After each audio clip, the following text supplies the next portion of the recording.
Mr. Chairman, I met with Bill Williams, Bob, and Tim on November 18th, and these are the questions I asked of them. They're 10 basic questions. So could I run these by just for the public to them? Bill and Tim and Bob know the questions already. They have these.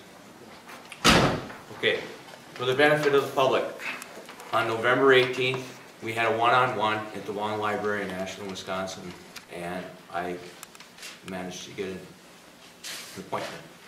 The first question I asked was, what is the planned source of water for the mine? Bill, would you be at liberty to repeat that? Yeah, we've been in negotiations and working with the city of Ironwood, in which we would then plan on using their excess capacity from their oil field already established and use some of that water as a processed water. We'd also have the intentions of collecting precipitation that may fall within the pit or be watering of the pit that could also be used as supplementary water. Are some of you people interested in hearing this or not? Oh, yeah, Okay. absolutely. What is the planned source of water for the power plant? And I'll answer that. My answer from Mr. Williams came back. They're going to bring the power in. So that put that question to the side. What is the anticipated daily volume water extraction for the mine? Can you touch on that? I don't know if we had an answer for you. A lot of the equipment that we have to decide is done by companies that develop separators, and each one may differ, and you may pick one that's a lower water consumer or one that's a lower price but consumes more water.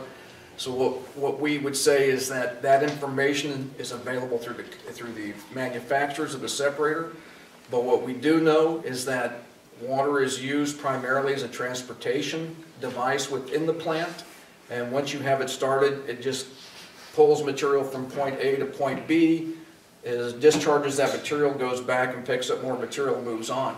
When you go into pelletizing, you try to shoot for a 10.25% to 10.5% moisture content so that you can do agglomerating so you can get it into balls. And then the others is the dry stacking.